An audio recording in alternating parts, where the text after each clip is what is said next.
Mungkin bisa dirapiin lagi duduknya biar lebih lurus. Itu lebih gampang nanti gamesnya.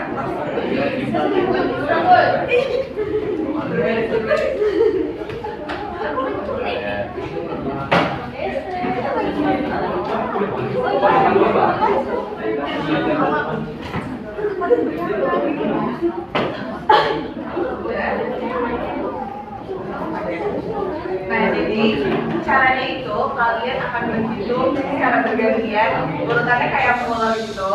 Nanti kalian hitung, tapi di setiap kelipatan 3 kalian harus dor sambil tepuk tangan. Jadi misalnya dari jalan dulu. Salah ya, kalau salah nanti baju ke depan. Coba mulai ya, satu, Dor. Salah. Kalau kayak gitu. Kita trial dulu kali ya. Kita trial dulu. Oh benar, aku mau punya kesepakatan dulu. Mau kesepakatannya berapa orang nih maju? 2 atau 3 orang? Atau 3 nih?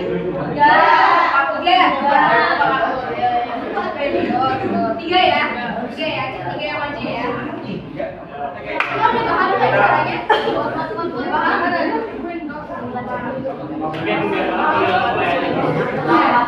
Kita coba trial dulu ya, jadi belum serius. Jadi nanti mulai acak ya, mulai kita acak ya, mulai dari mana? Fokus ya guys. Oke, aku mau mulai dari sini. 5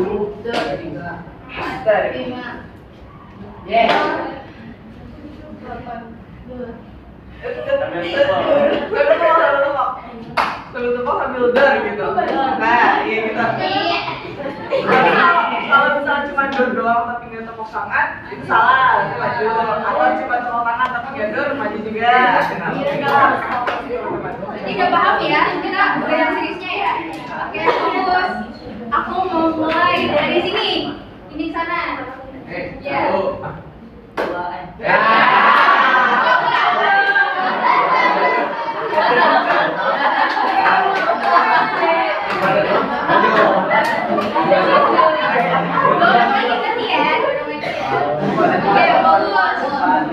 mau mulai dari sini ke belakang. 2,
Oh,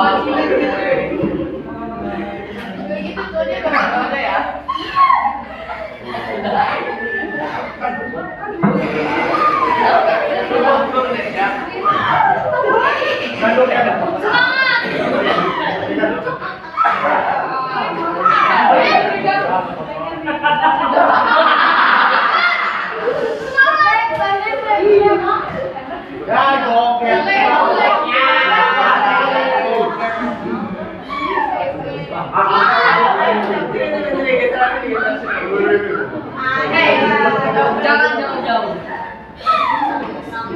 Gak ada suara itu, gak ada suara. Beda-beda Kak.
Yang mana sekarang kita langsung aja lanjut ke materi yang akan kita bawakan. Boleh teman-teman? Jadi di sini ada yang tahu belum IQ, EQ, SQ sama TQ itu apa? Mungkin pada udah tahu ya, dengan IQ, tapi IQ langsung dijualan kalian bebas kan? IQ ya. Nah, jadi kita mau menjelaskan lebih lanjut lagi lebih dalam lagi apa itu IQ, EQ, SQ. Nah, sebelum itu kita pada saat ini kita sedang melaksanakan proyek teman-teman, proyek kelima juga di sekolah kita yang bertemakan Dongkrak Olahraga. Nah, kita dapat nih subtema yang tentang IQ, EQ, SQ dan juga TQ. Itu yang lain-lain itu ada banyak lagi, ada tentang kesehatan mental, ada tentang pola hidup, strategi gitu. Nah, kita tadi udah kenalan kan satu-satu, sudah cowok-cowok, sini cewek-cewek, ada dari Suki, Naisila, Nalifan, jadi dari Taufik dan juga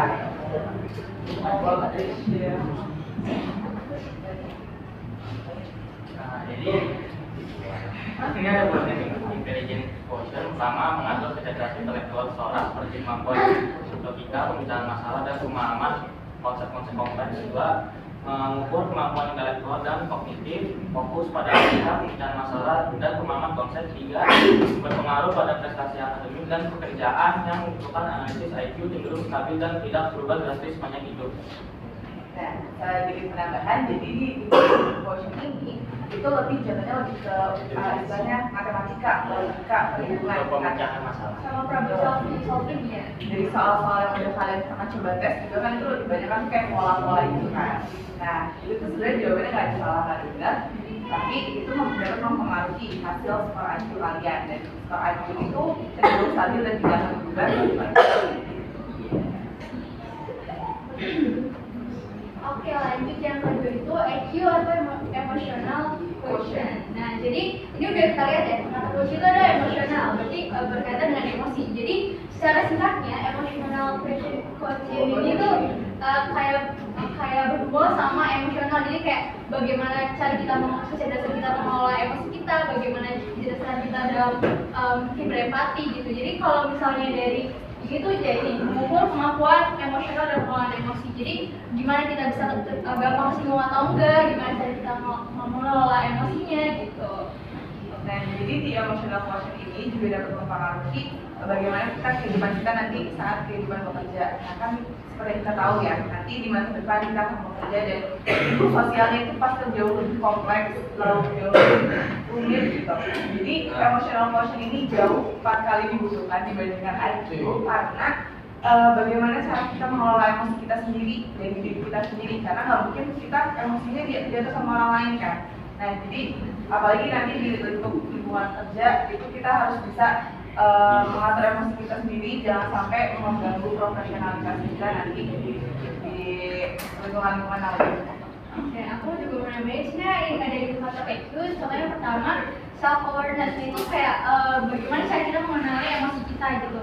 Jadi kita emang harus tahu cara cara gimana kita mengelola emosi kita, tahu gimana cara kita mengendalikan emosi kita, karena itu penting seperti yang tadi Kak Gita udah bilang, supaya itu tuh nggak merugikan gitu ya. Terus juga ada juga kayak self motivation, nah itu dimana tuh kita memotivasi diri kita sendiri gitu. Terus ada empati, nah itu kita harus berempati sama orang lain. Nah kalau ciri-ciri orang yang punya empati itu dia tuh berempati sama orang lain, terus dia bisa mengelola emosinya, jadi ya suka sama orang lain, jadi peduli, care lah terhadap sekitarnya gitu. Mungkin itu emosi itu punya seperti banyak gitu, seperti marah, sedih, cemas, dan takut. Kayak inside out ya, Kayak inside out ya. Bagaimana cara mengelolanya?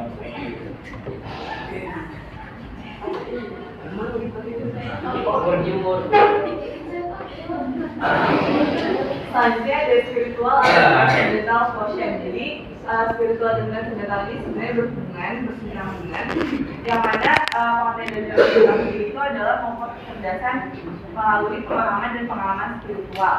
Lalu mengukur fokus pada aspek spiritual dan juga makna hidup, terpengaruh pada makna dan tujuan hidup.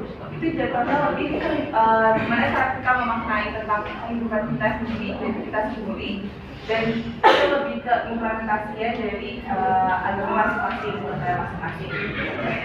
Lebih ke jadi bagaimana kalian apa tujuan hidup kalian, mengenal lebih jauh dari diri kalian.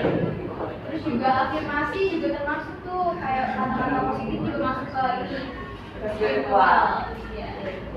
Dan ada juga yang namanya social quotient juga. Nah, social quotient itu bisa jatuhnya lebih kayak cara bagaimana cara kita bersosialisasi dengan individu lain gitu, dengan makhluk, karena kita sebagai makhluk sosial kita harus bisa menempatkan diri sebagai sebagaimana seharusnya. Lalu kita tapi ya ada beberapa orang-orang yang mungkin susah untuk bersosialisasi, terus ada juga yang emang easy going banget anaknya gitu. Jadi itu lebih ke maksudnya ke si social quotient itu. Jadi di sini ada inti dari masing-masing. Jadi masing-masing kemampuan Jadi yang itu ada kemampuan mencegah masalah, dua pengetahuan, tiga memahami, empat berpikir abstrak, lima berpikir dan IQ itu pertama kesadaran akan makna dari hidup, dua kebijaksanaan dan wawasan, tiga koneksi dengan sesuatu yang lebih besar, kemampuan diri dan kemampuan virtual, lima ketenangan dan kedamaian hati. Nah, di sini kita ada IQ, yaitu yang pertama sadar diri, mengelola emosi, motivasi diri, empati, dan lima keterampilan sosial, dan yang terakhir itu ada thank you.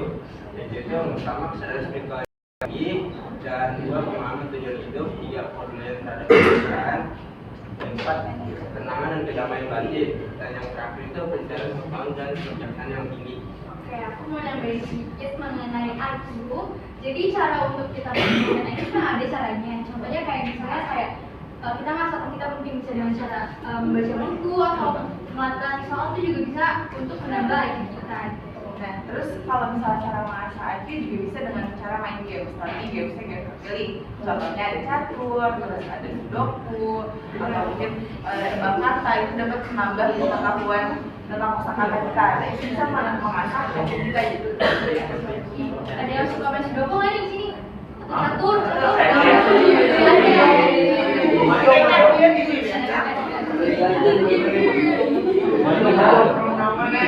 Selanjutnya ada contoh-contohnya dari tes IQ atau tes EQ. Nah, kalau untuk tes EQ dan juga tes EQ itu masih dalam tahap pengembangan, jadi masih dalam banget tentang tes yang untuk yang EQ sama yang EQ. Nah, kalau yang IQ kan seperti yang kalian udah pernah alami nih, kalian pasti juga udah pernah tes IQ. Nah, itu dari soalnya itu kan kelihatannya kayak ini soal apa sih gitu kan, agak mirip cat aja ya. Nah, itu kurang lebih kayak gitu, jadi bisa soal-soal yang sekolah dan itu emang gak ada salahnya. Terus kalau misalnya dari EQ itu kita udah berani di sekolah kita ada salah satu kelompok yang mengangkat tema seperti kita, tapi mereka ngambil untuk tes EQ. Jadi kurang lebih tesnya itu kebanyakan kayak studi kasus ya. Studi kasus itu juga jawabannya nggak ada yang salah benar, sesuai sama apa yang pernah kita alami. Kurang lebih kayak gitu. Nanti ada skornya di akhir kita tentukan.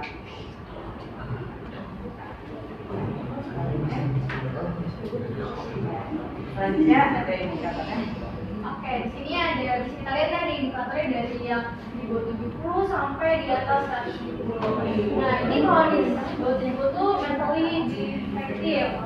Kalau 70 sampai 90 itu borderline, kalau 10 sampai 80 low average atau luar rata, kalau 90 sampai 109 low average atau rata, terus 10 sampai 119 itu high average atau di atas rata, terus 20 sampai 109 itu superior atau cerdas, 140 sampai 199 itu very superior, sangat cerdas, dan dia di atas 70 itu genius.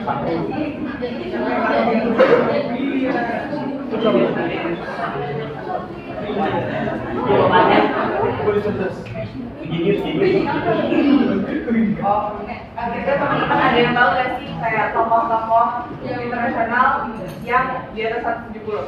Kira-kira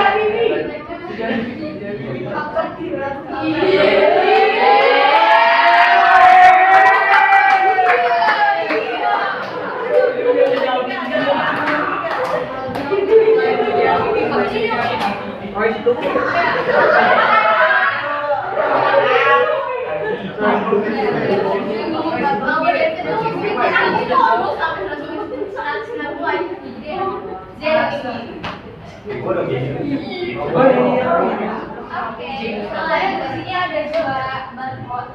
Jadi yang pertama ini evaluasi nih dari yang tadi udah kita paparin. Jadi yang kalau perhatiin pasti tahu nih jawabannya apa. Pada apa kan? Ya, nanti diambil. Ketua kelas ambil HP-nya. Jadi mulai diambil HP-nya. Ketua kelas.